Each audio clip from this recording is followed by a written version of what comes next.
What's cracking, guys? DT here with a very interesting video on the dilemma of the modern day indie game. This is going to be my own personal insights to the industry as a creator. So you guys know I cover primarily hot topic games on this channel. We're talking about new games, big games, and games with controversy. Sometimes I talk about old games, but not really often. And on the very rare occasion I'll touch on indie games if something really special comes up, like a Cuphead or a Rocket League, and that's pretty much it, and there's a big reason for it. Just for the record, I want to say that I love indie games. Some of my favorite games of all time have been indie games like Owlboy, Bastion, and Undertale.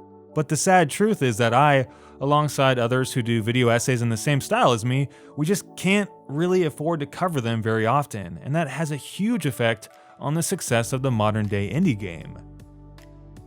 It's tough to cover indie games on YouTube, I'll be the first one to say it.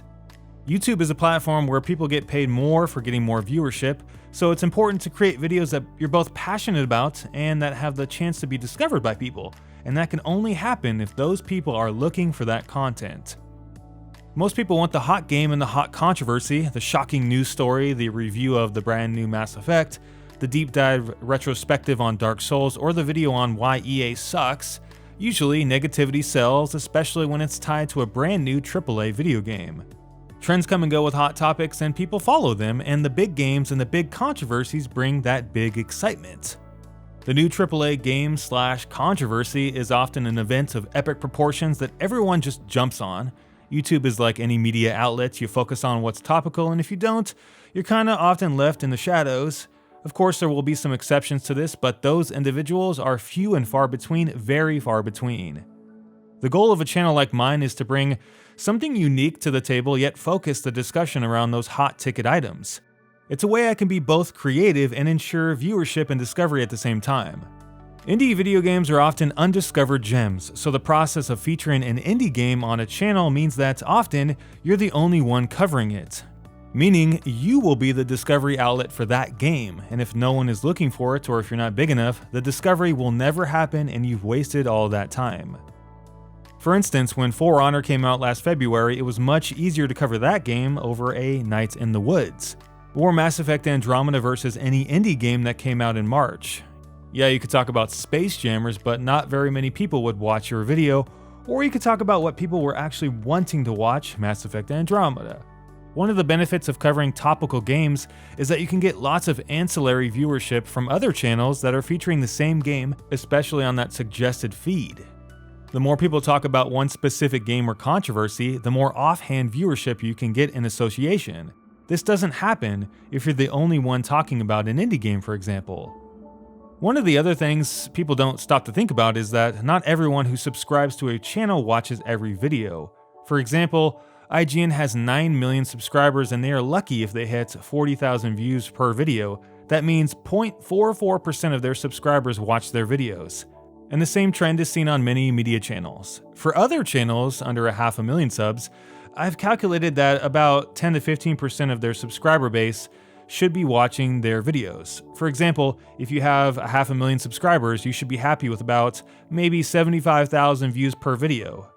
I hope you can see where I'm going with this. It is so critical to the success of a YouTube or media outlet channel to capture viewership outside their subscriber base, as it can be the largest portion of viewership by a mile. The only way to do this is to create videos that people can discover on their own, and those are hot topic videos that are in the news. As a YouTuber, I've accepted that this is the way things are. That doesn't mean I can't talk about indie games though, it just means I can't highlight them in individual videos or else I wouldn't be able to pay my rent on time. I've gotten around this by incorporating indie game discussion within my videos, talking about them in relation to more marketable topics like shifting game design or loot boxes within video games, for example. I believe this to be a good service to indie games as they do get exposure on my channel in this fashion, and this is the most important thing for indie games: exposure and marketing. Most games rely on media for marketing unless they have millions of dollars to spend on traditional advertisements like EA or Ubisoft. After all, not every company can afford a TV commercial during the frickin' Super Bowl or building life-size Titans in strip malls. Everybody else has to fall back on people promotion or partnering with websites, YouTubers, and streamers to get the word out about their game. It's why you see things like the IGN First Look. It's paying for exposure, basically. Trust me, this is the #1 killer for indie game makers. If they don't get marketed properly, even great indie games can end up in the graveyard. Some of the most successful indie game makers have become successful via YouTube or a single person. One only has to look at PUBG, the most popular video game pretty much on the planet. PUBG took off because streamers and YouTubers got a hold of it and word spread like wildfire. They placed no restrictions on who can make content or how, and with the power of people promotion, it blew out of control. Other games like Undertale were successful because YouTubers gave it a shot, found out that it was amazing, and shared it with the world. Indie games almost exclusively fall back on this new development of people promotion. After all, when's the last time you saw an advertisement for an indie game?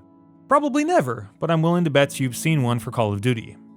Indie games are under the mercy of the media with such one-and-done avenues for self-promotion. They can't afford traditional marketing, so they rely on the community to do it for themselves. A single person on YouTube can spotlight a game to 1 million people, whereas a traditional ad campaign would cost millions of dollars to gain that same exposure, and that is invaluable. But the catch-22 is that most creators can't risk covering them if they want the security of consistent viewership, thus a vicious cycle.